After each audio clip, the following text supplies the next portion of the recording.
ಪ್ರೀತಿಯ ದ್ವಿತೀಯ PUC ವಿದ್ಯಾರ್ಥಿಗಳೇ, ಈ ಒಂದು ವಿಡಿಯೋ ಅಪ್ಲೋಡ್ ಮಾಡಲಿಕ್ಕೆ ಭಾಳ ಖುಷಿ ಆಗ್ತಾಯಿದೆ ಕಣ್ರಿ. ನೆನ್ನೆ ಏನೇನೇನೇನು ಮೆಟೀರಿಯಲ್ ಯಾವ ಒಂದು 5-6 ವಿಡಿಯೋ ಅಪ್ಲೋಡ್ ಮಾಡಿದ್ನೋ ಪ್ರತಿಯೊಂದು ಇವತ್ತು ಎಕ್ಸಾಮಲ್ಲಿ ಬಂದಿತ್ತು. ನಾನು ಹೇಳೋಕ್ಕಿಂತ ಜಾಸ್ತಿ ನೀವೇ ನನ್ನ ಕಮೆಂಟ್ ಮುಖಾಂತರ ಅದನ್ನು ತಿಳಿಸಿದ್ರೆ ಭಾಳ ಖುಷಿ ಆಗುತ್ತೆ ನನಗೆ. Anyhow without wasting our time let me start today's video. ಈ ಒಂದು ವಿಡಿಯೋದಲ್ಲಿ ಇವತ್ತು ನಡೆದಂಥ ಎಕನಾಮಿಕ್ಸ್ ಕ್ವಶನ್ ಪೇಪರಿನ ಕೀ ಆನ್ಸರ್ಗಳನ್ನು ನೋಡ್ತಾ ಹೋಗೋಣ, ಅನಾಲಿಸಿಸ್ ಮಾಡೋಣ. ಚೂಸ್ ದಿ ಕರೆಕ್ಟ್ ಆನ್ಸರ್ಸ್ ಅಂತ ಇದೆ. Ordinal utility analysis expresses utility in dash ಅಂತ ಇದೆ. 100% ಸರಿಯಾದ ಉತ್ತರ ಬಂದು ರ್ಯಾಂಕ್ಸ್ ಅನ್ನುವಂಥದ್ದು ರೈಟ್ ಆನ್ಸರ್ ಆಗಿರುತ್ತದೆ. Fine the total cost where TFC is 200, TVC is 225 ಅಂತ ಇದೆ. ನೆನ್ನೆ ಸೇಮ್ ಕ್ವಶನ್ನು ಮಾಡಿ ನಾನು ಅಪ್ಲೋಡ್ ಮಾಡಿ ನಿಮಗೆ ಕೊಟ್ಟಿದ್ದೆ. 425 ಸರಿಯಾದ ಉತ್ತರ ಆಗಿರುತ್ತೆ. Net national product at factor cost is also known as ಅಂತ ಇದೆ. ನ್ಯಾಷನಲ್ ಇನ್ಕಮ್ಮೇ ಅದಕ್ಕೆ ಸರಿಯಾದ ಉತ್ತರ ಆಗಿರುತ್ತದೆ. Right answer is national income. Moving towards question number ಮತ್ತೆ ಅದೇ ಒಂತಲ್ವಾ, ಸಾರಿ ಬೇಜಾರಾಗಬೇಡಿ. Question number 4 my dear children, aggregate monetary resources are also known as dash ಅಂತ ಇದೆ. ಇದಕ್ಕೆ ಸರಿಯಾದ ಉತ್ತರ ಬಂದು M3 ಅಂತೀವಿ. M3 ಅಂತ ಹೇಳಿದರೆ ಅದನ್ನು ಬ್ರಾಡ್ ಮನಿ ಅಂತ ಕರೆಯುವಂಥದ್ದು.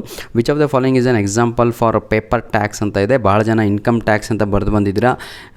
ಇನ್ಕಮ್ ಟ್ಯಾಕ್ಸು ಆನ್ಲೈನಲ್ಲಿ ಬುಕ್ ಮಾಡುವಂಥದ್ದು ರೀ. ಪೇಪರ್ ಟ್ಯಾಕ್ಸ್ ಇದೆ ಅಲ್ವಾ, ವೆಲ್ತ್, ನಿಮ್ಮ ಪ್ರಾಪರ್ಟಿ, ಕಾಗದ, ಮನೆಯ ಕಾಗದಗಳು ಕಾಗದ ರೂಪದಲ್ಲಿಯೇ ಇರ್ತವೆ. ಪೇಪರ್ ಟ್ಯಾಕ್ಸ್ ಅದು ವೆಲ್ತ್ ಟ್ಯಾಕ್ಸ್ ಆಯಿತಾ. ನಿಮ್ಮ ಆಸ್ತಿ ಪೇಪರ್ ರೂಪದಲ್ಲಿಯೇ ಇರುತ್ತೆ, ಅದನ್ನು ನಾವು ಪೇಪರ್ ಟ್ಯಾಕ್ಸ್ ಅಂತ ಕರಿತೀವಿ. ಇನ್ಕಮ್ ಟ್ಯಾಕ್ಸ್ ಅಲ್ಲ ಕಣ್ರಿ, ಅದು ತಪ್ಪಾದ ಉತ್ತರ. ಆಪ್ಷನ್ ಡಿನೇ ಸರಿಯಾದ ಉತ್ತರ ಆಗಿರುತ್ತೆ. ನೆನ್ನೆ ಬೇಕಾದ್ರೆ ಹೋಗಿ ಚೆಕ್ ಮಾಡ್ಕೊಳ್ಳಿ. ನಾನು ನಿಮಗೆ ಮನಿ ಆ್ಯಂಡ್ ಏನೋ ಪಾಠ ಇದೆ ಅಲ್ವಾ ಮ್ಯಾಕ್ರೋದಲ್ಲಿ, ಅದರಲ್ಲಿ ಅಪ್ಲೋಡ್ ಮಾಡಿ ಕೊಟ್ಟಿದ್ದೇನೆ same question. Fill in the blanks by choosing the correct answers ಅಂತ ಇದೆ. ಬನ್ನಿ ವಿದ್ಯಾರ್ಥಿಗಳೇ, in reality all economies are dash economies ಅಂತ ಇದೆ. ನೆನ್ನೆ ಇದೇ ಸೇಮ್ ಕ್ವಶನು ಅಪ್ಲೋಡ್ ಮಾಡಿದ್ವಿ. ಆಲ್ ಅಂತ ಬಂದಾಗ ಮಿಕ್ಸ್ಡ್ ಅಂತ ಹಾಕಿ ಕೈ ಬಿಡ್ರೋ ಅಂತ ಹೇಳಿದ್ದೆ. Question number 7 dash is the set of all possible combinations of 2 inputs that yield the same maximum possible levels of output ಅಂತ ಇದೆ. That is isoquant is the right answer ಆಯಿತಾ. ಎರಡನೇದು ಇದು ಸರಿಯಾದ ಉತ್ತರ, isoquant. The principal motive for holding money is to carry out dash ಅಂತ ಇದೆ. ಅಯ್ಯೋ ಉಡಾಯಿಸ್ಬಿಟ್ನಾ. Price taking behaviour is the distinguish characteristics of dash market ಅಂತ ಇದೆ. Perfect competition market is the right answer. The principal motive for holding money is to carry out dash ಅಂತ ಇದೆ. ಅದನ್ನು transaction ಅಂತ ಕರಿತೇವೆ.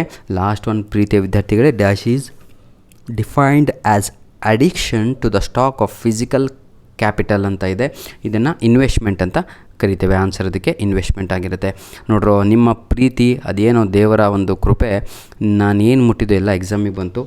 ಖುಷಿ ಆಗುತ್ತೆ. ಭಾಳ ಜನ ಕನ್ನಡ ಮೀಡಿಯಮ್ ಕೇಳಿದರೆ ಕನ್ನಡ ಮೀಡಿಯಮ್ ಹಾಕಿದೆ. ಇಂಗ್ಲೀಷು ಲೀನಿಯರ್ ಡಿಮ್ಯಾಂಡ್ ಕರ್ವ್ ಅಂತ ಇದೆ. ಇದಕ್ಕೆ ಸರಿಯಾದ ಉತ್ತರ ಬಂದು DP. ನೆನ್ನೆ ಅಪ್ಲೋಡನ್ನು ಮಾಡಿದ್ವಿ ಸರ್. ಪೈ ಇದನ್ನು ಕೂಡ ಅಪ್ಲೋಡನ್ನು ಮಾಡಿಕೊಟ್ಟಿದ್ದೆ, ಹೌದಲ್ವಾ. TR-TC ಅಂತ.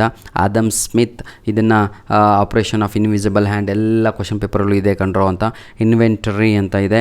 ಸ್ಟಾಕ್ ವೇರಿಯಬಲ್ ಅಂತ. ಮ್ಯಾನೇಜ್ಡ್ ಫ್ಲೋಟಿಂಗ್ ಅಂದರೆ ಡರ್ಟಿ ಫ್ಲೋಟಿಂಗ್, ಇದೇ ಸೇಮ್ ಕ್ವಶನ್ ಅಪ್ಲೋಡ್ ಮಾಡಿ ಕೊಟ್ಟಿದ್ದೇನೆ ಸರ್. ಹೇಳ್ಕೊಳ್ಳೋಕ್ಕೆ ಇವತ್ತು ಭಾಳ ಖುಷಿ ಆಗ್ತಾಯಿದೆ, ಯಾಕಂದರೆ ಪೇಪರ್ ಹುಡುಕಿ ಎತ್ಕೊಂಬಂದಿದ್ದೀನಿ ಆಯಿತಾ. ಯಾಕಂದರೆ ಅಷ್ಟು ಕಷ್ಟಪಟ್ಟಿದ್ದೀರಾ, ನೀವು ಎಲ್ಲ ಓದಿದ್ದೀರಾ. MRS ಅಂತ ನೆನ್ನೆನೂ ಕೂಡ ನಾವು ಕನ್ನಡ ಇದರಲ್ಲಿ ಆಯಿತಾ ಇಂಗ್ಲೀಷಲ್ಲಿ ಓದಿದೆ, ಆಮೇಲೆ ಕನ್ನಡದಲ್ಲಿ ಹೇಳಿದೆ ಏನೋ ಇತ್ತು. ಮಾರ್ಜಿನಲ್ ರೇಟ್ ಆಫ್ ಸಬ್ಸ್ಟಿಟ್ಯೂಷನ್ ಅನ್ನುವಂಥದ್ದು right answer. What is supply ಅಂತ ಇದೆ. ಏನೂ ಇಲ್ಲ ಕಂಡ್ರು. ಸಪ್ಲೈ ಅಂದರೆ ಇಟ್ ಏನಂತೀರ, refers to the total amount of specific goods or services that is available to consumer that ಈ at various price during given period ಆಯಿತಾ. ಅದನ್ನು ಸಪ್ಲೈ ಅಂತ ಕರಿತೀವಿ. ಮೀನಿಂಗ್ ಆಫ್ ಎಕ್ಸ್ಪೋರ್ಟ್ ಅಂತ ಇದೆ. ಎಕ್ಸ್ಪೋರ್ಟ್ ಅಂತ ಹೇಳಿದರೆ ಆರ್ ಗೂಡ್ಸ್ ಆಯಿತಾ, ಅಥವಾ services produced in one country and sold to buyers ಏನಂತೀರ ತಗೊಳ್ಳು in another country, that is called export. Export ಅಂದರೆ ಹೊರಗಡೆ ಕಳಿಸುವುದು ಆಯಿತಾ. ಇಂಪೋರ್ಟ್ ಅಂದರೆ ಹೊರದೇಶದಿಂದ ನಮ್ಮ ದೇಶಕ್ಕೆ ತೆಗೆದುಕೊಳ್ಳುವಂಥದ್ದು. ಮೆನ್ಷನ್ ಎನಿ ಒನ್ ಫಿಸ್ಕಲ್, ನೆನೆ ಓದಕ್ಕೆ ಬರ್ತಾ ಇರಲಿಲ್ಲ, ನಿಮ್ಗೆ ಹೇಳಿದೆ ನಾನು. Variable which influence aggregated demand ಅಂತ ಇದೆ. 15ನೇ ಪ್ರಶ್ನೆಗೆ that is government spending taxes ರೀ. Question number 16 what is appreciation of domestic currency ಅಂತ ಇದೆ. ನೋಡಿ, it is a increase in the value of country's currency relation to a foreign ಆಯಿತಾ. Related to a foreign currency, meaning it can buy more ಆಯಿತಾ or foreign currency than before ಅಂತ ಮುಗೀತ್ರಿ. ಏನು ಇಲ್ಲ, ಭಾಳ ಈಸಿಯಾಗಿ ಕ್ವಶನ್ ನಂಬರ್ ಪಾರ್ಟ್ ಬಿ ಕೂಡ ನೋಡ್ತಾ ಹೋಗೋದಾದರೆ ಲೀಸ್ಟ್ ಔಟ್ ಎನಿ 6 ಅಂತ ಇತ್ತು. ನಾವು ಅಪ್ಲೋಡ್ ಮಾಡಿದ್ದೆಲ್ಲ ಬಂದಿದೆ ರೀ. ಲಾಂಗ್ ರನ್ ಆಗಿರ್ಬೋದು, ಶಾರ್ಟ್ ಆಗಿರ್ಬೋದು, ಯಾವುದು ಬಂದಿದೆ. ದೇವ್ರ ದಯೆಯಿಂದ 6 ಪ್ರಶ್ನೆ ಅಂತೂ ಬರೀಲಿಕ್ಕೆ. List out the basic economic activities ಅಂತ ಇದೆ. ಈ ಪ್ರೊಡಕ್ಷನ್ ಬರೀರಿ, ಕನ್ಸಪ್ಷನ್ ಬರೀರಿ, ಎಕ್ಸ್ಚೇಂಜ್ ಬರೀರಿ, ಡಿಸ್ಟ್ರಿಬ್ಯೂಷನ್ ಬರೀರಿ, ಏನಾದರೂ ಬರೀರಿ, ಎಲ್ಲದು ಕೂಡ ಸರಿ. List out the determinants of demand ಅಂತ ಇದೆ. ಪ್ರೈಸ್ ಆಫ್ ದಿ ಕಮೋಡಿಟಿ ಬರಿಬೋದು, ಅಥವಾ income of the consumer, price of related goods, taxes and preference of the customer. ಆಯಿತಾ, ಭಾಳ ಈಸಿಯಾಗಿತ್ತು ಕಂಡ್ರು. ಇನ್ನೂ ಖುಷಿ ಆಗ್ತಾಯಿದೆ, ಯಾಕಂದರೆ same question what are long run cost ಅಂತ ಇದೆ. ಇದನ್ನು ಕೂಡ ಅಪ್ಲೋಡ್ ಮಾಡಿ ಕೊಟ್ಟಿದ್ವಿ. State the conditions need for profit, ಇದನ್ನು ಅಪ್ಲೋಡ್ ಮಾಡಲಿಲ್ಲ ಅನಿಸುತ್ತೆ. ಆದರೆ give the meaning of shut down point, ಇದನ್ನು ಅಪ್ಲೋಡ್ ಮಾಡಿ ಕೊಟ್ಟಿದ್ದೆ. ಆಯಿತಾ, ಇರೋದನ್ನು ಇರೋದು ಅಂತ ಹೇಳಬೇಕು. ಇದು ಕೂಡ ಅಷ್ಟೇ. Question number 24, if the value of the MPC is 0 point, ಇದನ್ನು ಕೂಡ ಅಪ್ಲೋಡನ್ನು ಮಾಡಿ ಕೊಟ್ಟಿದ್ದೆ ಸರ್. ಧನ್ಯವಾದಗಳು. ನೋಡಿ, public goods and private goods ಹೇಳಿದ್ದೆ ನಿಮಗೆ. ಧನ್ಯವಾದಗಳು. ನಿಮ್ಮ ಪ್ರೀತಿ ಹೀಗೆ ಇರಲಿ ಕಣ್ರಪ್ಪ ಮುಂದಿನ ದಿನಗಳಲ್ಲಿಯೂ ಕೂಡ. God bless you all. ಇದನ್ನು ಕೂಡ ಅಷ್ಟೇ, ನನಗೆ ಸೇಮ್ ಕ್ವಶನ್ ತಗೊಂಡಿದ್ವಿ ಅನಿಸುತ್ತೆ ನನಗೆ. ಆಯಿತಾ, and if the price of increase to 15 rupees and she reduces the demand of the 80 point. ಆಯಿತಾ, ಇದು ಕೂಡ ಅಷ್ಟೇ. ಈಕ್ವಿಲಿಬ್ರಿಯಮ್ ಇಂದು ಮತ್ತೆ ಯಾವ್ದು ರೀ, ನಮ್ಮ ಇವರು ಲಾಲಾ ಎಲ್ಲೋದ್ರು, ಮನಿ ಆ್ಯಕ್ಟ್ ಆ್ಯಸ್ ಎ, ಇದು ಕೂಡ ಅಷ್ಟೇ. ಮತ್ತು ಯಾವುದು ಚಾರ್ಟ್ ಆಫ್ ಗೌರ್ಮೆಂಟ್ ಬಜೆಟ್ ಹಾಕಿರಲಿಲ್ಲ ಅನ್ಸುತ್ತೆ, ನಾನು ನೆನಪಿಲ್ಲ ಅದು.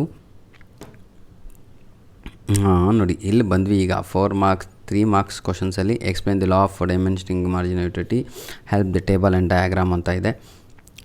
ನಾನು ಅಷ್ಟು 3 marksಗೆ 6 marks ಕ್ವಶನ್ಸ್ ಇದು. 6 marksಲ್ಲಿ ನಾವು ಅಪ್ಲೋಡ್ ಮಾಡಿರೋದು ಭಾಳ ಬಂದಿದೆ ಸರ್. TP, AP, MP ಹೌದಲ್ವಾ? ಈ ಒಂದು ಪ್ರಶ್ನೆ ಕೂಡ ಬಂದಿದೆ, ಸೇಮ್ ಕ್ವಶನ್ನು. ನಂತರದಲ್ಲಿ ಗೋಲ್ಡ್ ಸ್ಮಿತ್ ಲಾಲಾ ಅಂತ ಹೇಳಿದೆ ನಿಮಗೆ, ಇದು ಕೂಡ ಸೇಮ್ ಕ್ವಶನ್ ಬಂದಿದೆ. ಇನ್ನೊಂದು ಮಜಾ ಏನು ಅಂತ ಹೇಳಿದರೆ, ನೆನ್ನೆ ಸೇಮ್ ಕ್ವಶನ್ ಅಪ್ಲೋಡ್ ಮಾಡಿ ಕೊಟ್ಟಿದ್ದೆ, ಅದೇ ಕ್ವಶನ್ ಬಂದಿದೆ. ಯಾವುದು ತಗೊಳ್ಳು ನೋಡ್ಬೋದು, ಪ್ರಾಜೆಕ್ಟ್ ಆ್ಯಂಡ್ ಅಸೈನ್ಮೆಂಟ್ ಓರಿಯೆಂಟೆಡ್ ಕ್ವಶನ್ಸಲ್ಲಿ.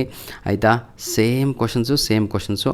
ನೆನ್ನೆ ನಾನು ನಿಮಗೆ X1 ಅಂದರೆ ಏನು, ಫಸ್ಟ್ ಅಂತ, X2 ಅಂದರೆ 2 ಅಂತ ತಗೋಬೇಕಿದ್ರಲ್ಲಿ. ಇದನ್ನು ನಾವು ಮಾಡಿದ್ವಿ ನಿನ್ನೆ ಕೂತ್ಕೊಂಡು ಖುಷಿಯಾಗಿ, ಹೌದಲ್ವಾ?